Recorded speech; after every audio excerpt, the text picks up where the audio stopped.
Ikkita aylananing umumiy vatari aylanalardan biri uchun ichki chizilgan kvadratning tomoni, ikkinchisi uchun esa ichki chizilgan muntazam oltiburchakning tomoni bo'lib xizmat qiladi. Agar aylanalardan kichigini radiusi erga teng bo'lsa, ularning markazlari orasidagi masofani toping. Aylananing joylashishi mumkin bo'lgan ikki xonni qarab chiqing. Xo'p, endi bizda savol tug'ilishi mumkin. Nima uchun aynan kichik aylanaga kvadrat, kattasiga muntazam oltiburchak ichki chizdik? Aksincha bo'lishi mumkinmidi? Hop, aytaylik, kichik aylana markazi O nuqta shu yerda joylashgan bo'lsin. Vatarni uchlari bilan kichik aylana markazlarini tutashtiramiz. Bu radiusga teng, bu ham radiusga teng. Masala sharti berilgan. Kvadrat bo'lgani uchun bu burchagimiz 90 gradusga teng. Natijada uchburchak AOB to'g'ri burchakli uchburchak bo'lgani uchun Pifagor teoremasidan ABimiz -2 radiusga teng. Hop, kvadratni yuzini topadigan bo'lsak, s kvadrat yuzi tomonni kvadratga teng. -2 radiusni kvadrati 2 radius kvadrat. S oltiburchak, muntazam oltiburchakning yuzini topsak, 3 taqsim 2 ko'paygan tomonni kvadrati, ya'ni ABni kvadrati. O'rniga qo'yadigan bo'lsak, 3 radius kvadrat. Endi bu yerda e'tibor beradigan bo'lsak, s kvadratning yuzi oltiburchakning yuzidan kichik bo'lgani uchun kichik doiraga kvadrat ichki chizishga majburmiz. Agar aksincha chiqqanda kichik doiraga muntazam oltiburchak ichki chizgan bo'lardik. Ikkinchisi, katta aylana markazini O1 nuqta bilan belgilab, katta aylana markazi bilan A va B nuqtani tutashtiramiz. AB ham O1 A hamda O1 B ham bizga katta aylana radiusini beradi. Muntazam oltiburchak bo'lgani uchun bu burchagimiz 360 gradus. Natijada uchburchak A O1 B imiz teng yo'lli uchburchak hamda uchidagi burchagi 60 gradusga teng bo'lgani uchun bu uchburchagimiz muntazam uchburchak. Muntazam bo'lsa ABimiz aylana radiusga teng. ABimiz birinchi tomondan -2 ta kichik radiusga teng edi.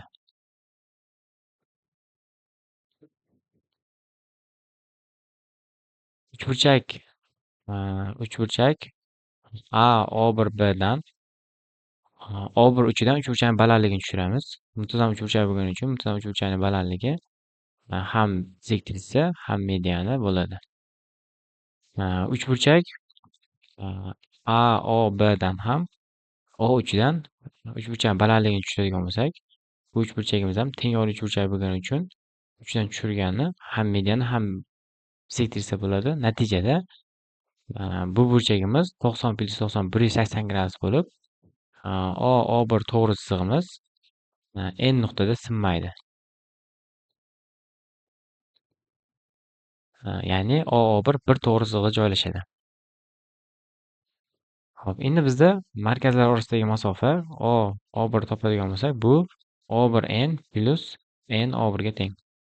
O1N'imiz bizda muntazam uchburchakning balandligi. Muntazam uchburchakning balandligi 3 taqsim 2 ko'paygan katta radius plus NO esa bizda to'g'ri burchakli uchburchakda gipotenuzaga tushirgan balandlik katetlari ko'paytmasini gipotenuzaga nisbatiga teng.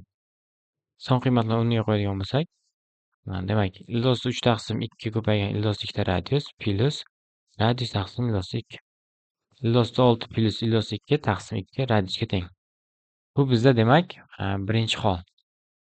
Biz masala sharti mumkin bo'lgan ikki holni qarab chiqing degani uchun ikkinchi holatda aylanalar o'zaro ichki ravishda kesishsin. Ikkinchi hol. Hop, kichik aylana markazini O nuqta bilan belgilaymiz. AB vatarimiz bor bizda. Tutashtiramiz O nuqta bilan A va B vatar uchlarini. Bu ham aylana radiusga teng, bu ham aylana radiusga. Bu burchagimiz 90 gradus. ABimiz -2 radiusga teng. Aytaylik, katta aylana markazi O nuqta shu yerda, O1 nuqta shu yerda joylashgan bo'lsin. Katta aylana markazi bilan ham AB vatarni A va B uchlarini tutashtiramiz. Bu ham katta radius, bu ham katta radius. Bu burchagimiz 60 gradusga teng, muntazam oltiburchak bo'lgani uchun. Endi bizda uchburchak O B Adan balandligini tushiradigan bo'lsak, teng yo'l uchburchak bo'lgani uchun 3 dan tushirgan balandligi ham mediani ham sektrisa bo'ladi. Xuddi shu kabi O1 nuqtadan ham balandlik tushiradigan bo'lsak, bu ham muntazam uchburchak bo'lgani uchun ham balandlik ham mediani bo'lib, natijada O1 ON nuqtalar bir to'g'ri chiziqqa tegishli. Bir to'g'ri chiziqqa tegishli bo'ladi. Biz buni isbotini yuqorida 16 misolda ko'rdik. Bir nuqtaga tegishli bo'lsa, demak, markazlar orasidagi masofa O1imiz ko'rinib turibdi. O1n dan ayrimiz ON ni.